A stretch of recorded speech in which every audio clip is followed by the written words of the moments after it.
마가복음 15장 1절부터 보겠습니다. 15장 1절.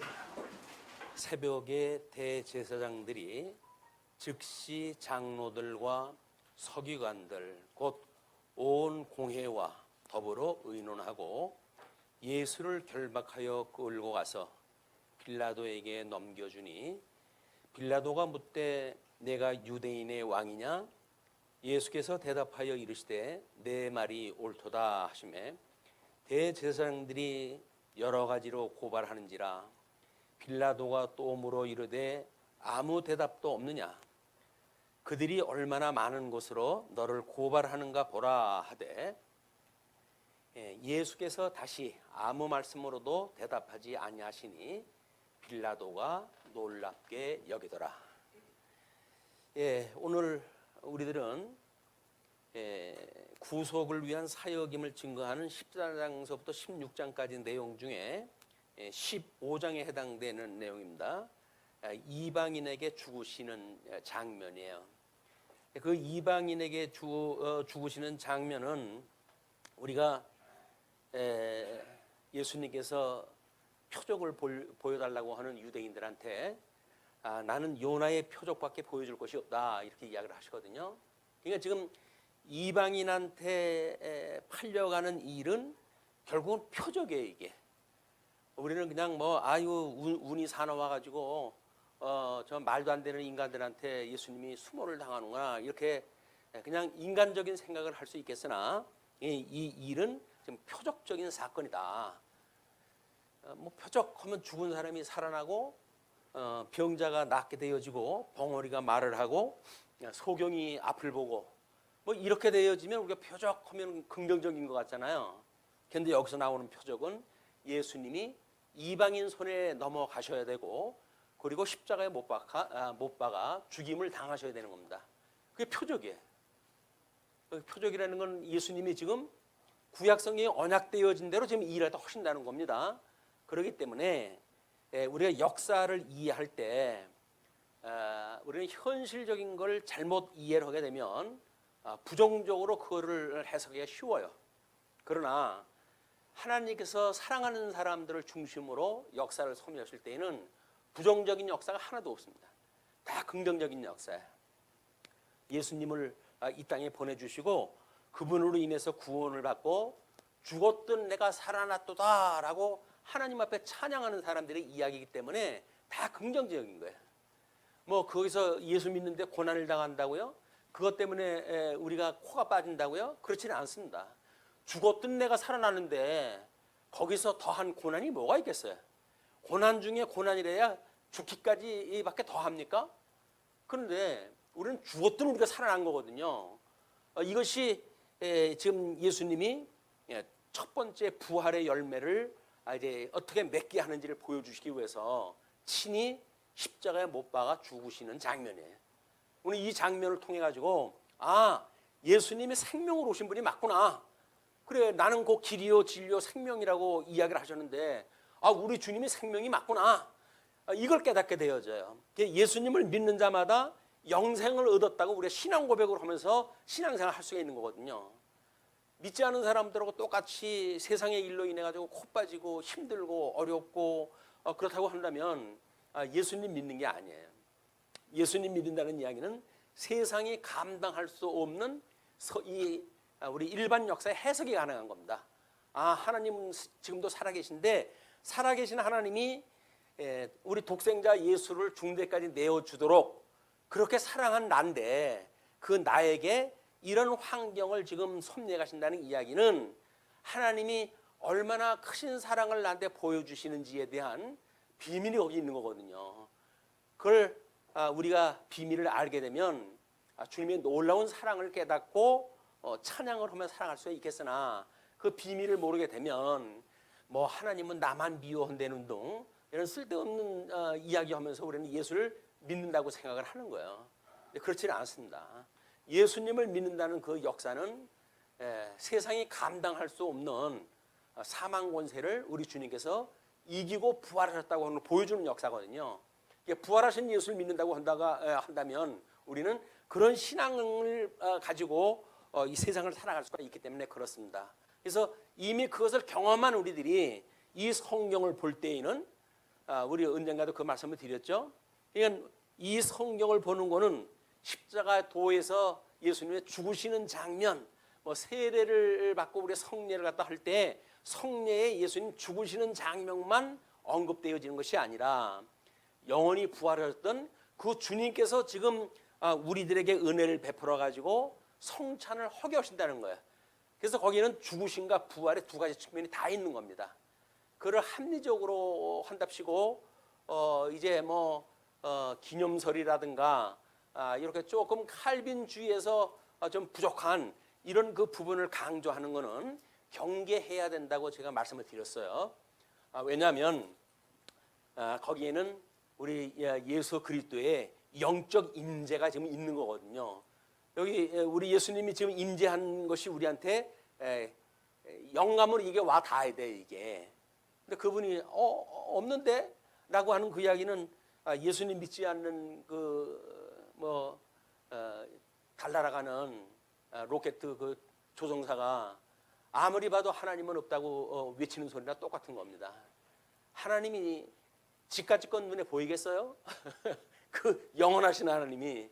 근데 지가 아무리 봐도 달나라까지 가는데 신이 보이질 않는다고 이렇게 이야기하는 것이 공산주의에서 70년 동안 쪄들었던 불신론자들이 이야기하는 그런 이야기들이에요. 그러나 이미 우리는 하나님의 살아계심을 깨닫고 그분으로 말미암아 중생하고 거듭나서 예수 그리스도의 지체가 되어졌고 주님의 몸된 교회의 이론이 있단 말이에요. 그렇기 때문에 우리의 보는 눈은 이제 특별한 거예요. 그래서 오늘 특별히 성령 강림절이라고 우리가 이제 오늘 지키게끔 되어져 있는데 예수님이 돌아가신 지 6월절 어린 양으로 돌아가셨잖아요. 그래가지고 오순절 50일이 지나가지고 오순절이 오게 되어진데 그때 예수님의 약속대로 성령이 오셨다는 거예요. 성령에 지금 오셨던 성령님께서 우리에게 진리를 깨닫게 하시고 깨닫게 하시는 눈을 가지고 예수님의 돌아가신 장면을 다시 거슬러 올라가가지고 확인하는 거예요. 생면부지의 이야기가 아닙니다. 우리 예수님 죽으셨던 거 우리가 다 믿고 고백을 갖다 했고 그래서 예수님과 함께 죽었다고 고백을 하면서 세례를 받은 사람들이거든요. 그렇기 때문에 지금은 예수님과 함께 살았다라고 하는 믿음을 가지고 지금 이걸 읽어나가는 거예요. 자, 그렇기 때문에 새벽에 대제사장들이 즉시 장로들과 서기관들 곧 온 공회와 더불어 의논하고 예수를 결박하여 끌고 가서 빌라도에게 넘겨주니 빌라도가 이방인 총독이에요. 로마 제국의 총독이에요. 그 총독에게 지금 이제 넘기는 거예요. 근데 그거는 이미 구약 성경이 전부 언약되어졌던 내용입니다. 그래서 예수님의 그 제사직에는 우리 이제 앞에 화면에도 보이지만은 제물로서의 그 제사직이 있고 그다음에 제단으로서의 제사직이 있고 그다음에 제사장으로의 제사직이 있어요. 그 제사직에는 세 가지 요소가 있는 겁니다. 제물, 제단, 제사장. 이 세 가지가 온전히 이루어져야 되는데 그 온전히 이루어져야 되는 것이 구약 성경에 조목조목 전부 언약이 되어져 있던 내용이에요. 그런데 성경 강론하면서 뭐 언약대로 이루어진 거 맞죠? 이것만 확인하면서 성경을 읽다 보게 되면 거의 순전한 복음을 우리가 깨닫지는 못하고 그리고는 증거대다가 이 시간을 보내잖아요. 그거는 우리가 이렇게 자료 화면으로 해가지고 저게 다 언약되어져 있던 거로구나 라는 걸로 손으로 끝이 나고 또 이제 필요하다고 한다면 그건 따로 우리가 이 자료를 확인을 했다 하시면 되겠죠. 옛날 강론 때에는 그런 언약대로 이루어졌는데 그것이 바로 메시아이심을 증거하는 거다. 그 메시아는 삼직이 있는데 그 삼직은 제사직, 왕직, 제사직이 있다. 거기 제사직 중에는 또 오늘 특별히 이렇게 세 가지의 요소가 있는데 제물로 돌아가시고 성전으로 부활하시고 그리고 제사장으로 승천을 갖다 하시는 실체적 제사의 역사예요. 근데 이건 너무 어마어마한 사건이에요. 왜냐하면 아담에게 하나님께서 언약을 하셨을 때 우리들한테 선과 악을 알게 하는 과일나무 열매를 따먹으면 죽는다 이렇게 이야기를 했잖아요. 그래서 그걸 따먹고 전부 죽었어요. 근데 예수님 오시기 전까지는 그게 구원의 소망이 없던 거야. 물론 뭐 구약 성경에 예표적으로 보여주고 모형적으로 그림자적으로 보여준 걸 통해 가지고 믿을 수는 있었지요. 그러나 유대인들의 경험을 놓고 봤을 때 예수님이 친히 구약 성경을 가지고 이것이 나에 대한 증거다라고 설명하기 전까지는 그렇게 구약 성경을 잘 알고 있는 유대인들도 예수님을 메시아로 알아보지 못했거든요. 급기야 오늘 그 공회라고 한다면 지금 대제사장을 비롯해 가지고 제사장 그룹들, 그다음에 거기 서기관 그룹들, 장로 그룹들, 이런 사람들이 70여 명이 모여가지고 지금 그 공회를 지금 운영하고 있거든요. 일반 뭐 모든 그 민사법에 대한 걸 다 주관했다 하고 종교법에 대한 걸 다 주관하는 사람들이에요. 다만 형사법에 있어서 살인만은 이제 그 사형의 그 선고만큼은 로마 제국의 허락을 받아야 되기 때문에 예수님을 죽여야 되니까 이방인한테 지금 넘기는 사건입니다. 이거는 얼마나 놀라운 사건이겠어요. 하나님이 이 땅에 오셔가지고 지금 십자가에 못을 박히기 위해 가지고 이방인한테 지금 팔려가는 장면이니까. 그러나 우리 예수님은 이미 구약 성경대로 돌아가셨다고 한다면 구약 성경대로 부활하실 것이 우리한테 너무나 자명한 거 아니에요? 그것이 선지자들이 끊임없이 주장했던 거예요. 너희들이 이렇게 망한 거는 이렇게 하나님의 법을 어겼기 때문에 그렇다. 열방으로 흩어진 후에도 아직도 하나님의 언약이 남았는데 그 언약은 마음을 다하고 뜻을 다하여 하나님께로 돌아오면 하나님께서 너희를 다시 그 유수되어진 거로부터 회복시켜 주신다는 거예요. 그것이 은혜 언약의 성취입니다. 우리 뭐 아담한테 선과 악을 알리는 과일나무 열매를 따먹으면 죽는다라고 행위 언약을 하셨지만은 은혜 언약으로 해가지고 여자의 후손과 뱀의 후손 간의 갈등 관계를 가지고 복음을 이야기를 했잖아요. 이미 그 복음이 오늘 이루어지는 그런 지금 아주 제일 중심에 우리가 지금 와 닿아 있는 거니까 한번 신경을 쓰고 보시오. 자, 그러니까 일단은 끌고 와가지고 고소를 갖다 했으니까 빌라도가 내가 유대인의 왕이냐 묻습니다. 우리 신문을 갖다 해야 될 거 아니겠어요? 예수님이 그러니까 그렇다고 이야기를 해요. 내 말이 옳다라고 이야기를 갖다 했더니 제사장들이 여러 가지로 고발을 하는지라 지금 유대인의 왕이라고 하는 저들의 말이 맞느냐라고 이야기를 갖다 했더니 맞다라고 이야기를 갖다 하니까 그러니까는 이 공회의 그 고소자들이 난리가 난 거예요. 그래가지고 뭐 있는 거 없는 거 해가지고 막 그냥 무대기로 해가지고 좀 고발을 딱 합니다. 기소권은 별건으로 해가지고 고발하는 것들은 전부 기소 내용하고 틀린 내용들이에요. 기소는 한 가지 가지고 기소를 갖다 했으면 기소대로 해야지. 뭐 별건을 갖다 수사를 갖다 해가지고 다 그냥 뒤집어 씌게 되면 세상에 살아남을 사람이 아무도 없어요. 근데 이 유대인들이 지금 예수님을 유대인을 왕으로 이야기를 했으니까 빌라도한테는 제일 충격적인 거 아니에요. 내가 총독인데 유대인의 왕이라고? 라고 하는 걸로 해가지고 가장 큰 죄가 고발이 되어졌는데 어줍지 않은 거 그런 것들이 뭐 예수님이 거침없이 그렇다라고 이야기를 하니까 그러면 어떻게 돼요? 그러면 이 사람들이 고소한 것이 전부 허망스럽게 돼버리잖아요. 그러니까 피할 수 없는 걸 갖다 전부 제목을 갖다 대는 거예요. 이때나 그때나 어떻게 똑같은지 몰라요. 이 인간들이 사람을 잡아먹으려고 한다면 못할 짓이 없는 이 인간들의 모습을 보게 됩니다.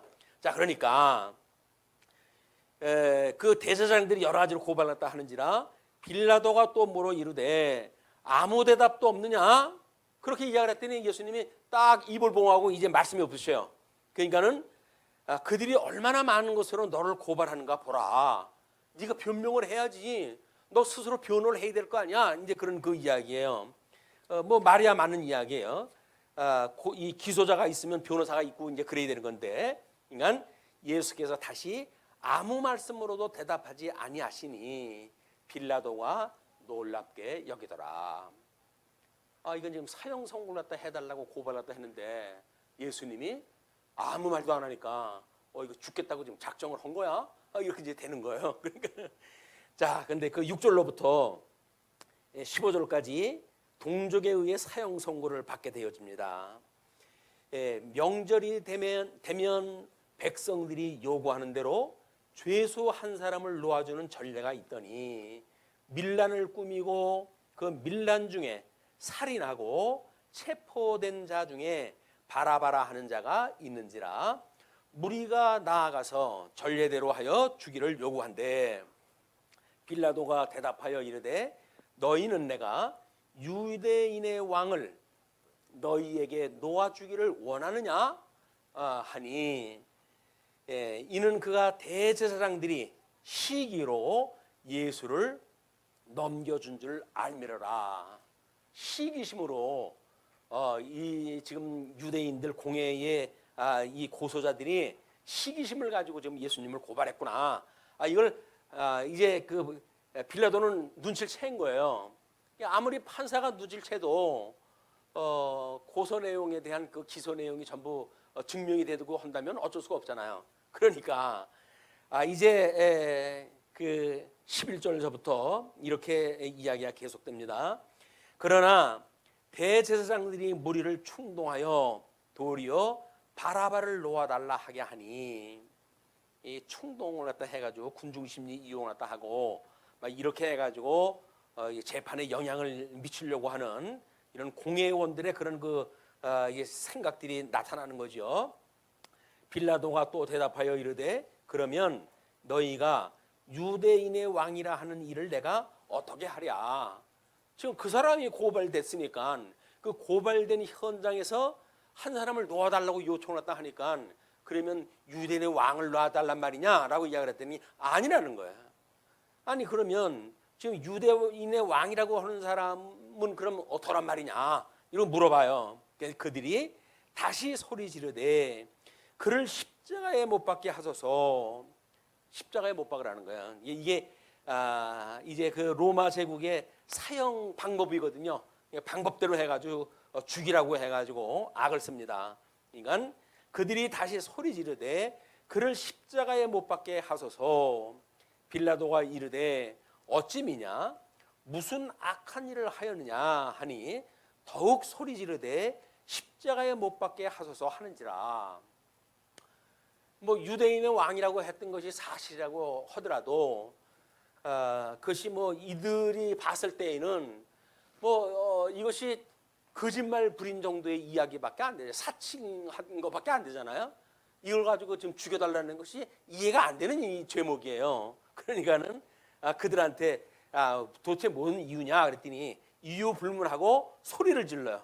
그를 십자가에 못 박게 하소서. 그러니까 빌라도가 이르되 어찌미냐 무슨 악한 일을 하였느냐 하니 더욱 소리 지르되 십자가에 못 박게 하소서 하는지라.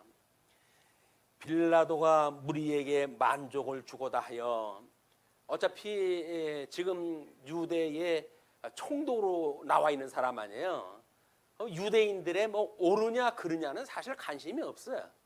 밀란이 난다든지 이렇게 되면 총독으로서의 어떤 정치적 이미지가 있지만 그냥 무명의 사람 죽여달라고 하는 사람 한 사람 죽였다고 해가지고 자기의 어떤 그 권위의 문제가 될 게 아무것도 없거든요. 그러니까 빌라도가 무리에게 만족을 주고자 하여 바라바는 놓아주고 예수는 채찍질하고 십자가에 못 박히게 넘겨주니라. 넘겨줬어요. 예수님 이방인한테 이제 넘어왔다가 다시 예수님이 그 생전에 3번씩이나 약속을 했잖아요. 내가 이제 이방인에 넘겨줘야 되겠고 너희 동족들의 십자가에 못 박아 죽어야 되겠고 그리고 이제 내가 다시 부활할 것이다 라고 하는 걸 이야기를 하셨는데 그 말씀대로 예수님을 넘겨주게 됩니다. 그래 놓고는 16절로부터 19절 보시게 되면 군인들에게 조롱당하는 장면이 보여요. 그래서 우리 주보에 보시게 되면 15장 1절로부터 5절까지는 이방인에게 넘겨주겠고 우리 주보의 그 앞쪽에 보시게 되면 마가복음 10장 33절 말씀을 소개해 드렸어요. 그래서 보라 우리가 예루살렘에 올라가노니 인자가 대제사장들과 서기관들에게 넘겨짐에 그들이 죽이기로 결의하고 이방인들에게 넘겨주겠고 그들은 능욕하여 침뱉으며 채찍질하고 죽일 것이니 그는 3일 만에 살아나리라 하시니라. 구약이 언약되어진 거니까 예수님은 잘 아시죠. 구약 성경을 응하시러 오신 분이기 때문에 너무 잘 알아셔요. 그러니까 그들한테 미리 제자들한테 알려준 거예요. 왜? 표적이니까. 표적이니까 미리 알려줘야 주님이 말씀한 대로 이게 됐네 이렇게 깨달을 거 아니겠어요. 베드로한테도 너 닭 울기 2번 울기 전에 3번 부인할 거야 라고 했던 이야기를 굳이 닭이 2번 우는 데까지 3번 부정할 때까지 내버려 두잖아요, 예수님께서. 그래서 그 말씀이 기억이 나니까 눈물을 흘리고 회개를 하는 모습을 보지 않습니까? 그러니까 언약되어진 대로 되어지는 모습을 보여줘야 돼요. 이것이 하나님의 지금 말씀대로 되어지는 거야. 하나님은 이미 우리 아담을 오실 자의 표상으로 해가지고 언약을 했기 때문에 첫째 아담이신 예수님이 이루지 못했던 그런 그 모든 섭리를 둘째 아담이신 예수님을 통해 가지고 완성하시겠다는 이야기거든요. 그래서 우리 하나님이 입법했던 모든 그 법의 내용들을 불순종해 가지고 저주 가운데 있던 사람들인데 그걸 하나님께서 내 아들 독생자를 보낸다. 그래서 그 독생자가 너희 모든 죄를 용서하기 위해서 십자가에 못 박아 죽임을 당할 거야. 그 이야기예요. 예수님이 오늘 돌아가신다는 이야기는 뭡니까? 우리의 죄를 대신 지신다는 거예요. 그럼 우리가 대속이라고 하면 대신 속해 주신다 그 이야기예요. 놀라운 일 아닙니까? 예수님이 우리들의 죄를 대신 속해 주신대요. 값없이 거저 우리 공짜라고 한다면 양재물도 먹는다 그러는데 근데 이상하죠. 예수님이 거저 우리한테 구원시켜 준다는 이야기는 우정 믿지 않으려고 그래.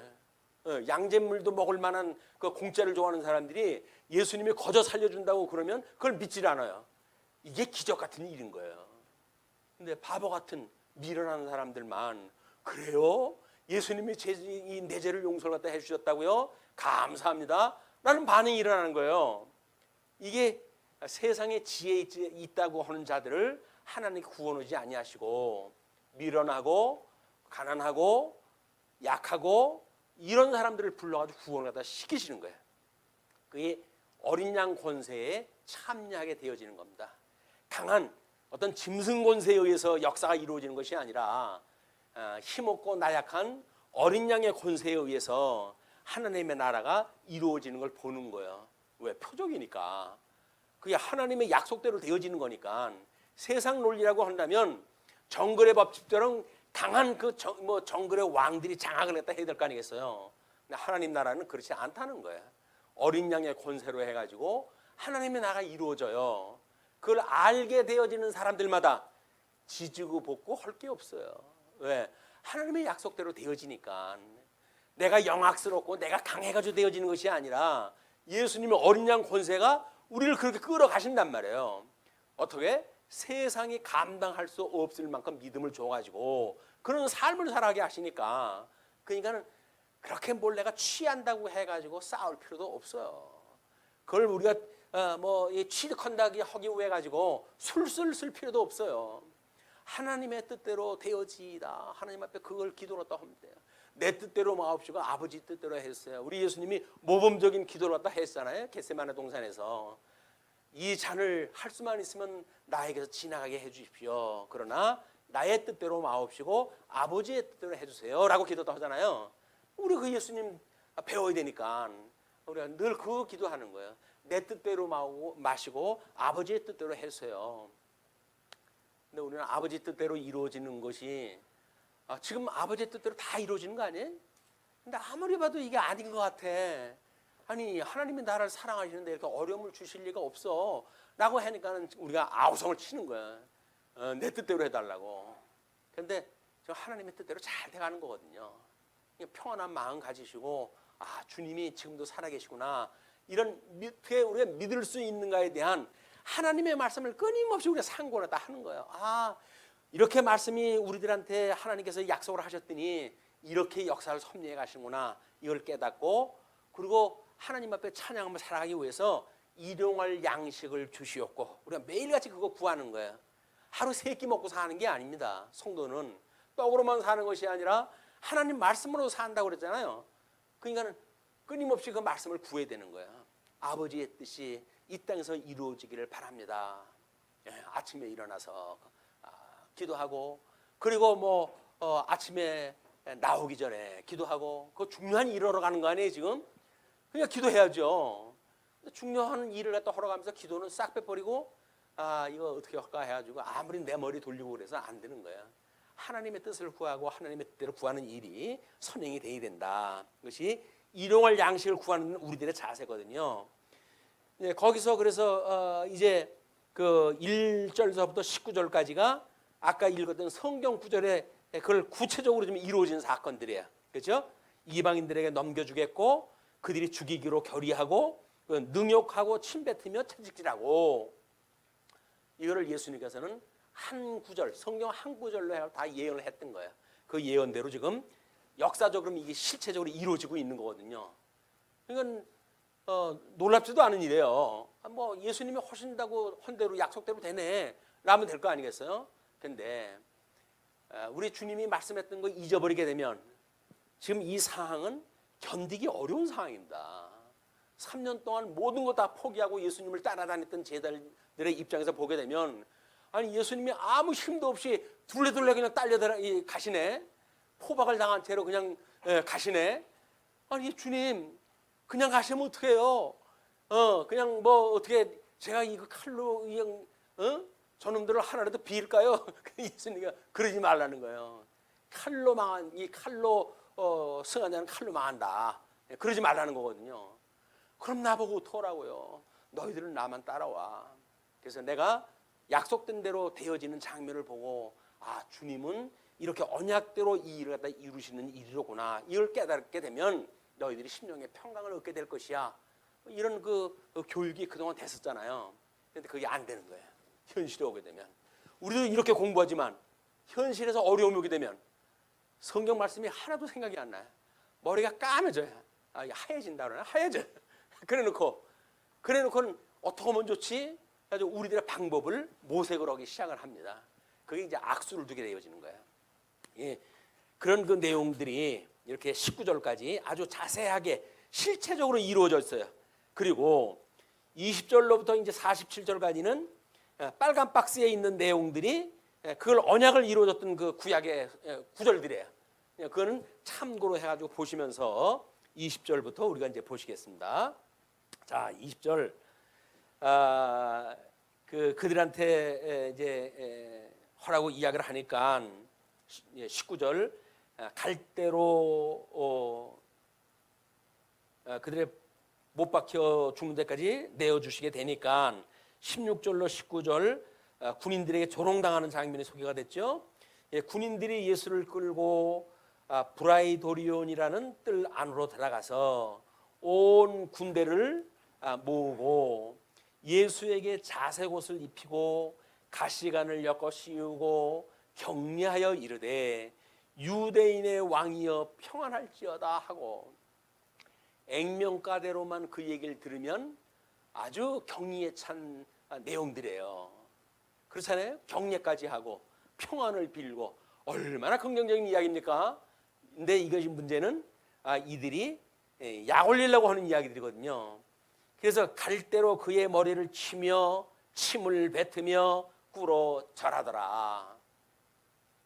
절을 하려고 한다면 뼘을 치든 말든지, 침을 뱉으려고 한다면 경애를 갖다 헐든지 말든지, 이 두 가지를 다 한다는 이야기는 뭐 조롱을 하는 것. 그 조롱이 성경대로 다 이제 이루어졌다는 걸 보여주는 거죠. 그래서 20절 희롱을 다 한 후 자색 옷을 벗기고 도로 그의 옷을 입히고 십자가에 못 박으려고 끌고 나가니라. 자색 옷을 왜 벗겼을까요? 단가가 그때 아마 비쌌을 것 같아요. 그리고 예수님은 돌아가실 때 통으로 되어져 있는 옷을 입으셔야 돼요.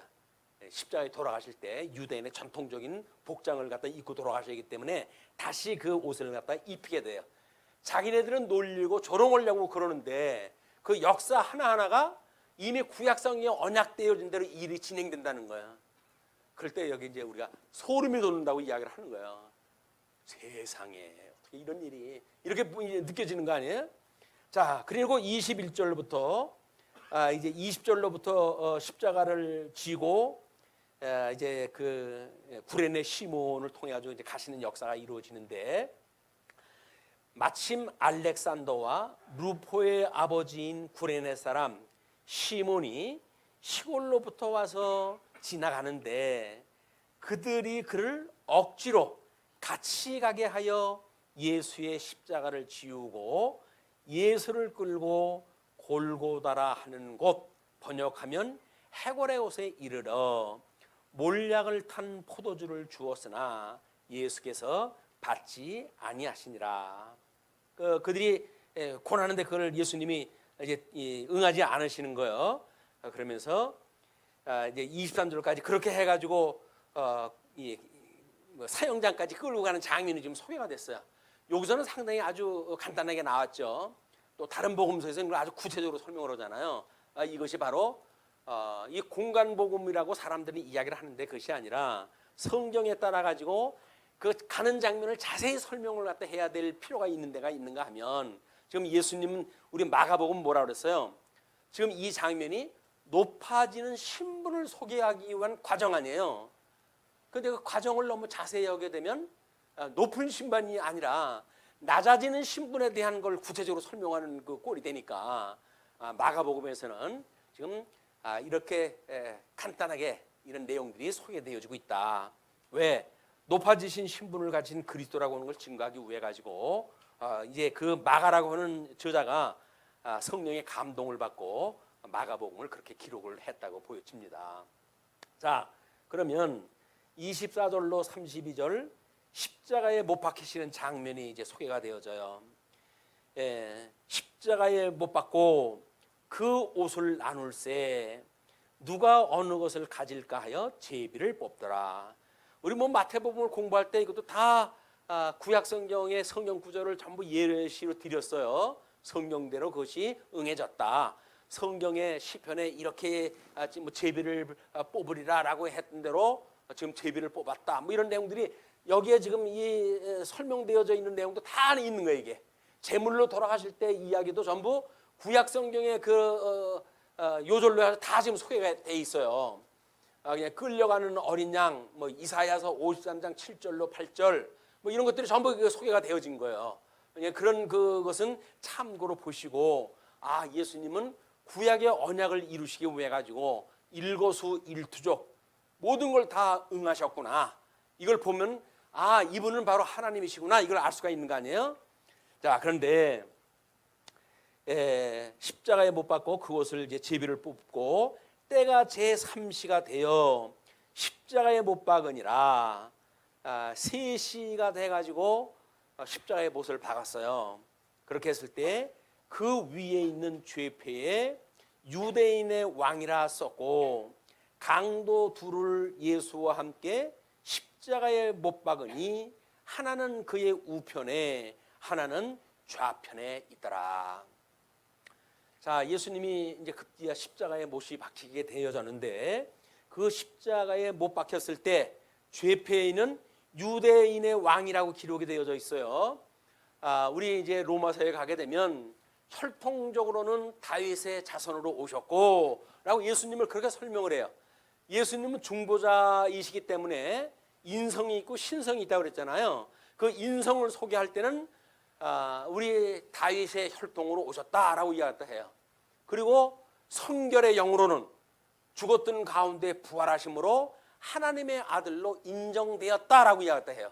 인성 부분과 신성 부분을 소개하는 내용들이 있는데, 그것이 바로 예수님이 돌아가시는 그 장면이 유대인의 왕으로 돌아가신 거예요.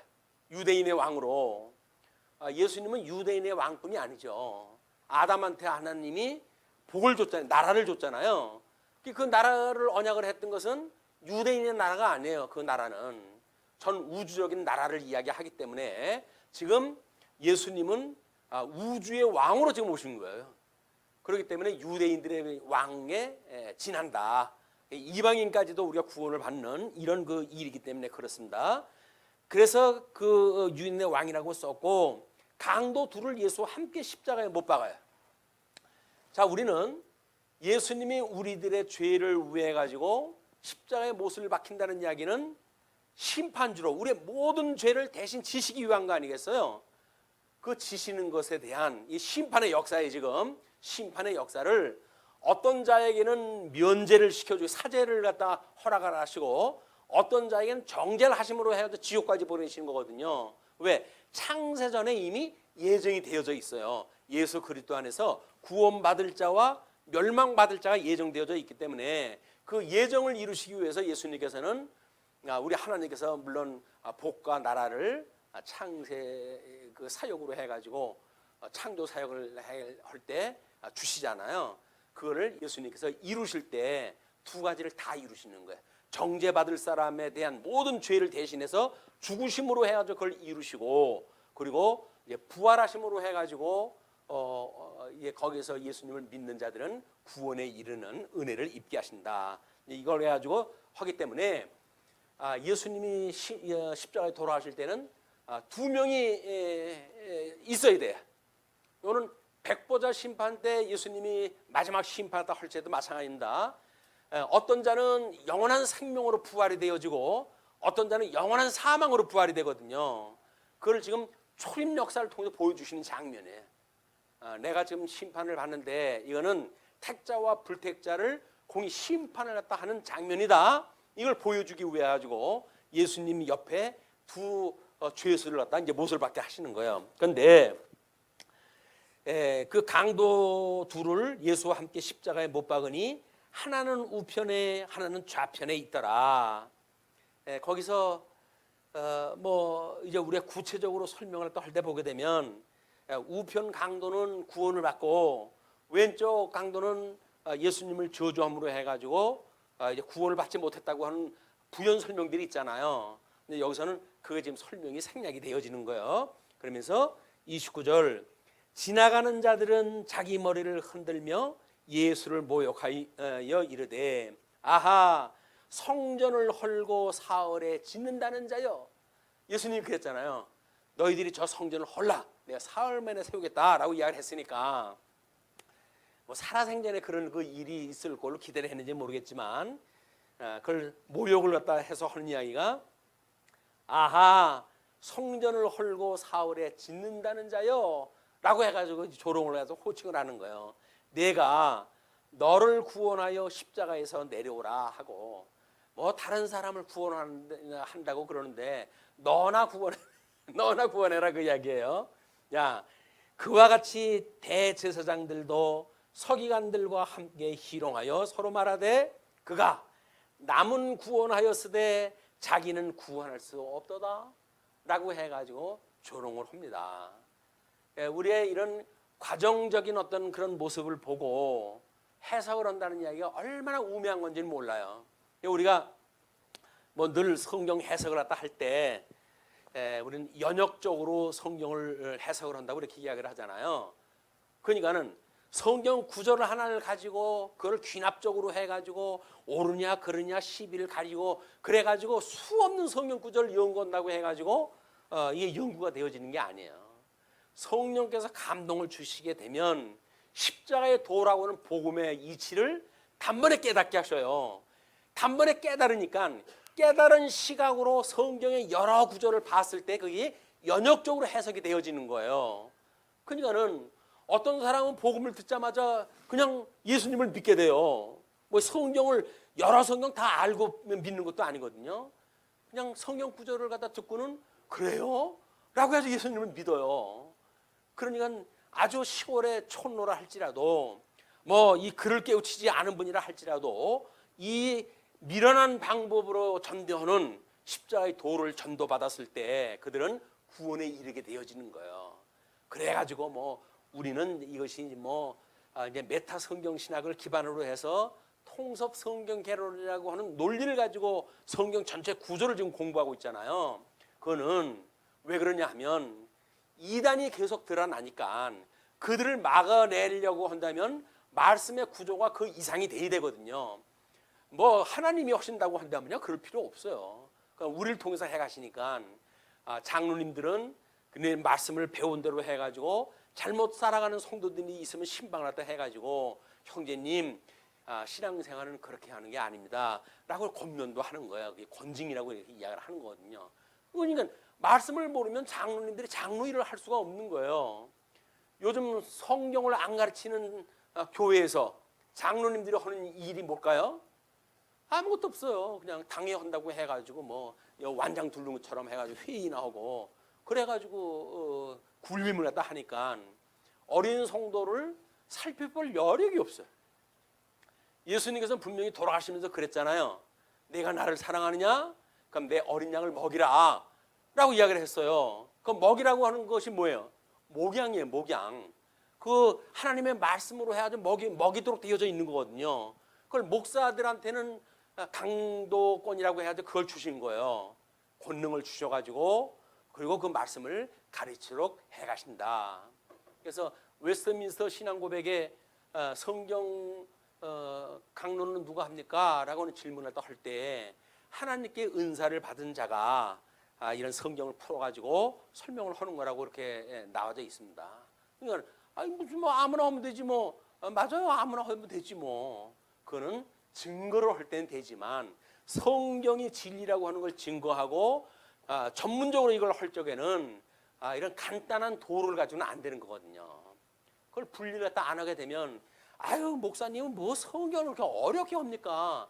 다른 데는 그냥 쉽게 허두고만 이렇게 이야기하는 거는 하나는 알고 둘은 모르시는 거예요. 이건 절반은 맞고 절반은 틀린 이야기예요. 쉽다고 하는 그 이야기는 하나님 감동을 주시게 되면 우리는 너무나 쉬운 거예요.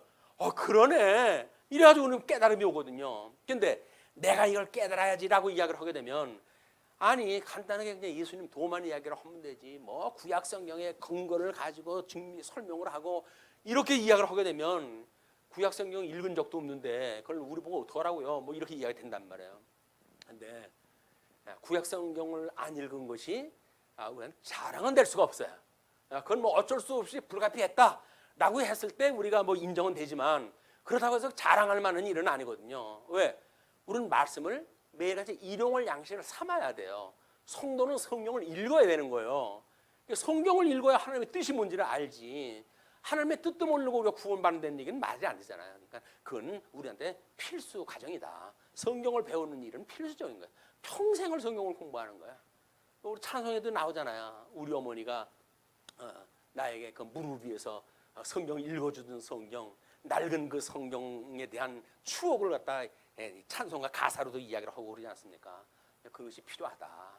우리 어머니들이 이제 이렇게 연세가 이제 높아지게 되면 요즘은 뭐 성경이 낡기 전에 색을 갖다 바꾸니까 그럴 시간도 없을 거예요. 그때는 성경이 귀할 때니까 성경 한 권 가지고 그냥 매일같이 그걸 읽으니까 성경이 남아나 잘 못하잖아요.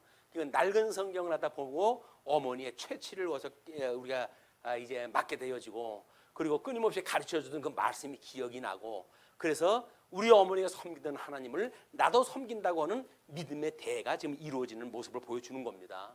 중요한 거예요. 아기들 키울 때 제일 중요한 게 뭘까요? 뭐 그것도 뭐 믿지 않은 사람들도 인성교육이 중요하다고 그러죠. 야, 인성교육 잘못시키면 안 돼. 그렇게 해가지고 이 험악한 세상에 어떻게 살아가냐? 지금 악바리로 살아가게 해야지. 영악스럽게 살아가게 해야지. 이렇게 이야기를 하는데 그거는 사랑하는 그 자기 자손들을 망하게 하는 일이에요. 아니 아름다운 마음을 가지고 세상을 살아가야지. 악다구리 없는 세상을 살아가게 만들어주면 되겠어요? 근데도 복음이 뭔지를 모르니까. 그래서 그 자녀를 가장 사랑하는 할아버지가 유언을 썼어요. 내 사랑하는 손자와 손녀들아, 너희들은 왜 사는지에 대한 질문을 하지 말도록 해라. 수많은 그 사람들이 왜 사는지를 궁금했으나 여지껏 답을 내고 살아간 사람이 없다. 그러니까 너희들은 그렇게 답 없는 거 가지고 평생 속지 말고 그리고 어떻게 살 것인가에 대한 거를 연구하도록 해라. 이렇게 이야기를 했어요. 왜 사는지도 모르고 어떻게 사는 걸 알면 뭘 어떻게 하겠다고요. 그렇잖아요. 목적도 모르는 방법이 무슨 그게 의미가 있어요.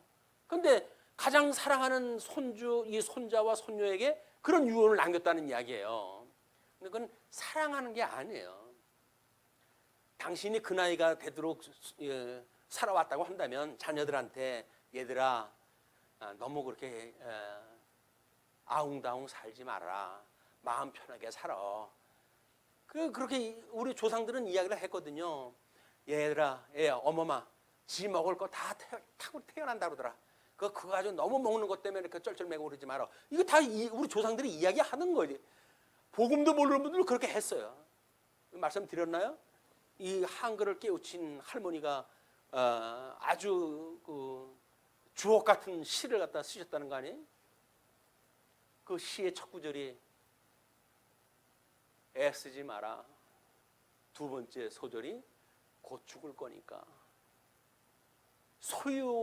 이 소유와 존재에 대한 두 가지의 명제를 한글을 깨치고 처음 썼던 19절에 그렇잖아요?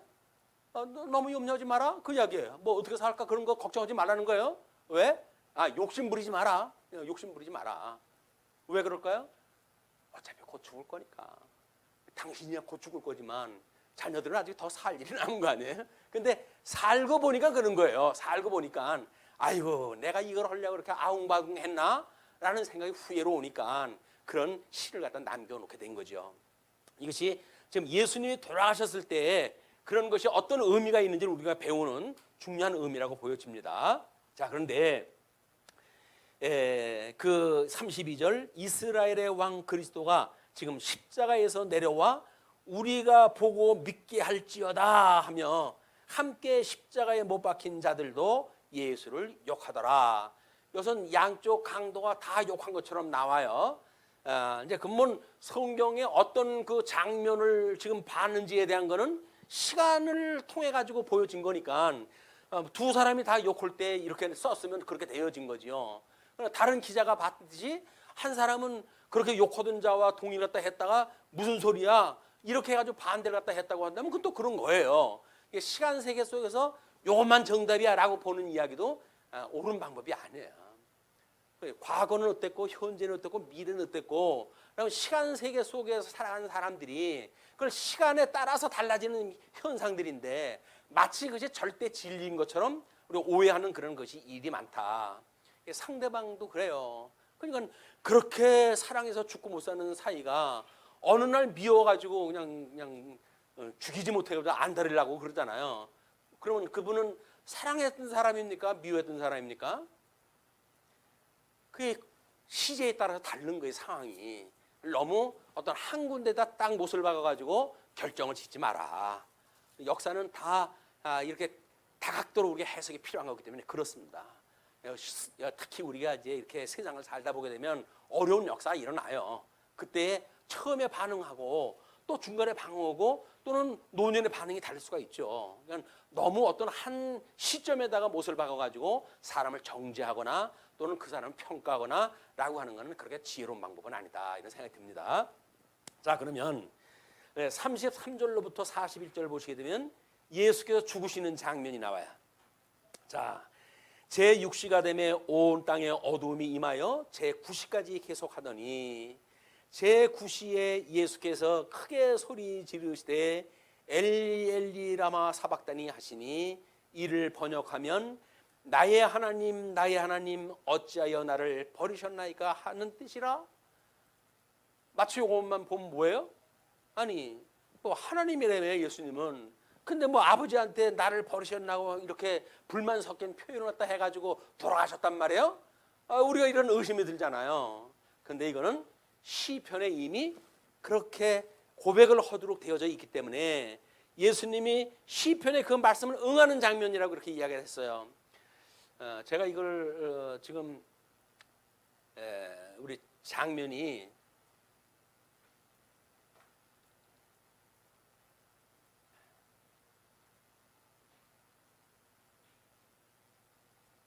여기에 시간이 아침이 안 돼가지고 그냥 예배 시간 늦도록 준비를 갖다 해가지고 그랬는데 우리 3시부터 9시까지 돌아가셨을 때 예수님이 뭘 했을까라고 하는 것이 보통 사람들의 그 궁금증 아니에요. 예수님은 그렇게 십자가에 못 박히시면서 뭐 했을까? 우리 보고는 일용할 양식을 달라고 기도를 하고 그랬으면서 다윗은 평생 율법을 묵상했다고 그러는데 우리 주님은 어떻게 그 시간을 보내셨을까라고 하는 것이 궁금하잖아요. 근데 그것이 시편 22편서부터 32편까지 전 성경을 전부 암송을 하신 거예요. 성경이 그렇게 약속되어진 대로 지금 이 일이 진행되어져 가고 있으니까 주님께서 이걸 이야기하신 것이다. 그래서 마지막 구절이 이 엘리엘리 라박사 이 이야기예요. 이 라마 사박단이라고 하는 그런 그 이야기로 해가지고 나의 하나님 어찌하여 나를 버리셨나이까라고 하는 그런 시까지의 내용이 전체 시에 지금 시집에 나와져 있는 이야기, 시편에. 그 시편의 내용을 예수님 묵상을 하시면서 십자가에 못 박아 죽임을 당하셨던 그런 내용을 우리가 볼 수가 있습니다. 자, 그러면서 그렇게 하니까 이제 그 곁에 섰던 자 중 어떤 이들이 듣고 이르되 보라 엘리야를 부른다 하고 한 사람이 달려가서 해면에 신 포도주를 적시어 갈대에 꿰어 마시게 하고 이르되 가만두라 엘리야가 와서 그를 내려주나 보자 하더라.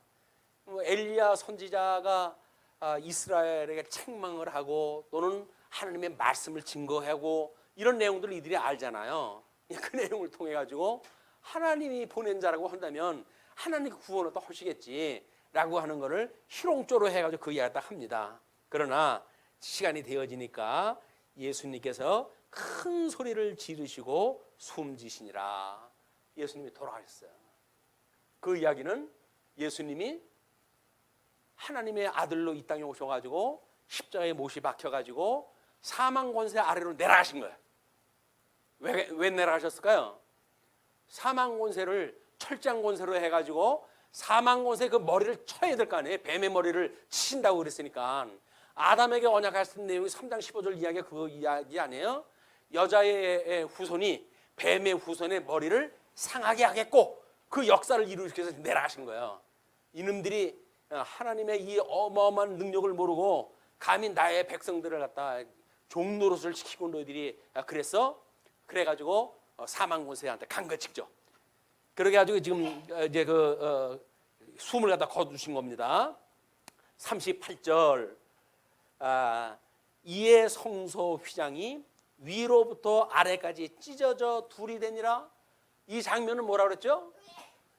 대제사장만이 1년에 한 차례씩 들어갈 수 있는 곳이 지성소예요.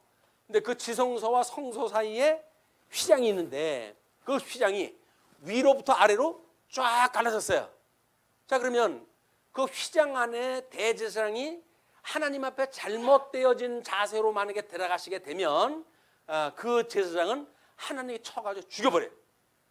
그래서 그 사람이 들어갈 때는 다리에다가 끈을 묶어가지고 다른 사람이 그 마음대로 들어가면 또 죽으니까 그래가지고 그를 시신을 끌어내가지고 하도록 그렇게 되어져 있는 곳이거든요. 지성소는 하나님의 십계명을 둔 곳이 되어가지고 아무나 못 들어가는 거예요. 거기는 그 지성소 위에 시은소로 해가지고 하나님의 그런 그 법궤 뚜껑에 천사의 두 개 큰 그 시은소에 그런 그 천사가 있는 문양을 갖다 놔가지고 둔 곳인데 그래서 그 안을 들여다보면 다 죽게끔 되어져 있어요. 그래서 우리 그 성전과 지성소 사이에 휘장이 가려졌다는 이야기는 대제사장이 한 번만 들어간다고 하는 규례가 다 무시가 돼버린 거예요. 그럼 뭐예요? 이제 직접 다 들어갈 수가 있는 거예요. 그것이 우리가 제사장이 되어졌다는 거예요. 만인 제사장이 돼가지고 우리가 하나님 앞에 직접 가잖아요. 예수님의 이름으로 직접 하나님한테 고백하잖아요. 하나님을 아버지라고 부르잖아요. 그래서 우리가 만인 제사장인 거예요. 제사장이 세상 그 어줍지 않은 것들한테 우리가 종으로 턴다면 체면국이잖아요. 그러니까 우리가 거룩한 삶을 살아가도록 끊임없이 훈련을 다 하는 겁니다. 왜? 우리는 왕 같은 제사장이니까. 어깨 좀 이렇게 뭐 올라가지 않으십니까? 왕 같은 제사장이라고 하는데 뭐 자부심 같은 거 안 생기십니까? 자, 그렇게 회중에 찢어졌어요. 자, 그러니까 39절 예수를 향하여 섰던 백부장이 그렇게 숨지심을 보고 이르되 이 사람은 진실로 하나님의 이 아들이었도다 하더라.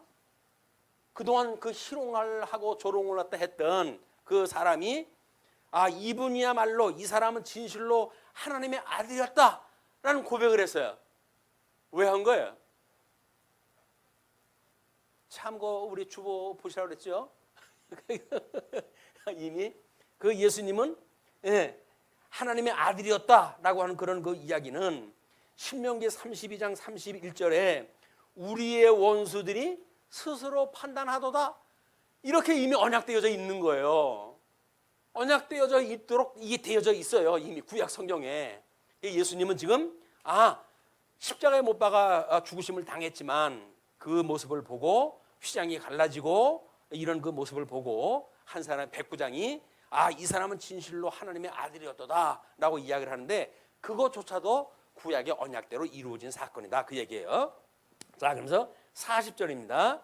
멀리서 보는 여자들도 있었는데 그 중에 막달라 마리아와 또 작은 야고보와 요새의 어머니 마리아와 또 살로메가 있었으니 이들은 예수께서 갈릴리에 계실 때에 따르며 섬기던 자들이요 또 이외에 예수와 함께 예루살렘에 올라온 여자들도 많이 있더라.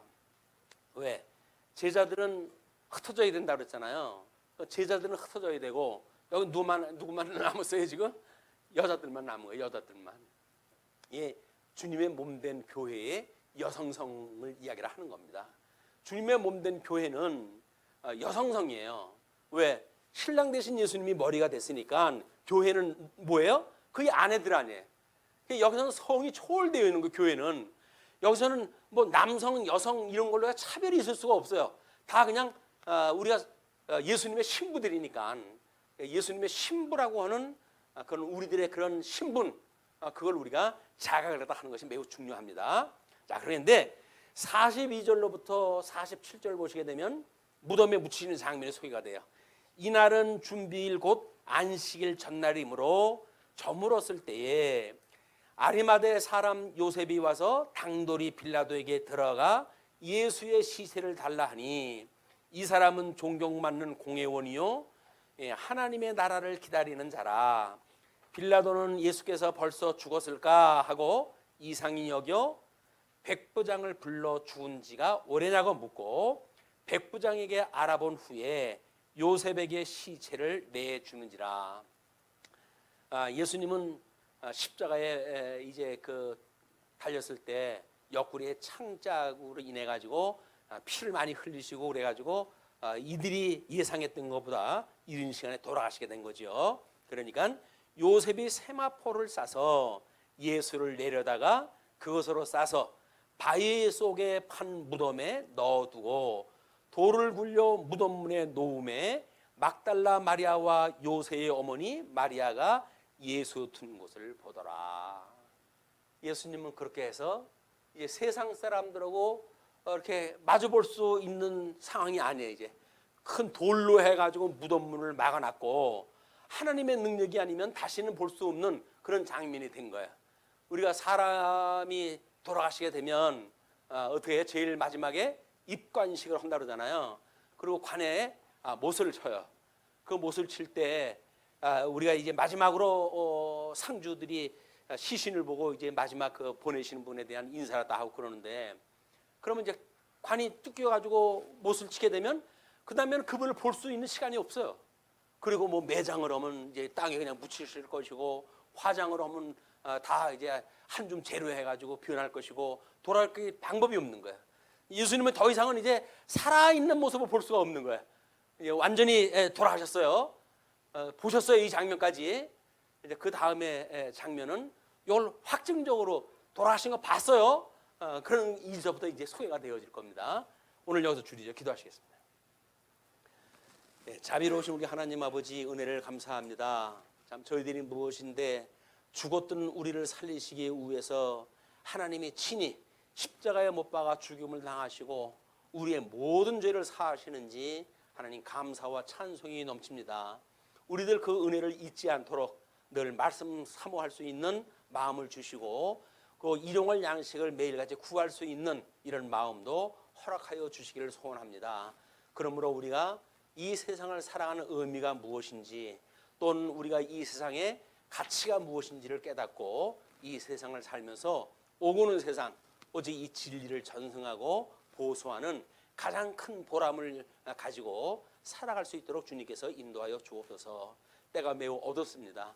이 때를 위하여 우리 하나님 말씀운동 서원교회를 세우시었고 그런 말씀운동 서원교회 성도들로 하여금 연보로 말씀으로 기도로 또는 받은 은사를 따라서 이 모습 저 모습으로 섬길 수 있도록 인도하시는 우리 하나님 은혜를 감사합니다.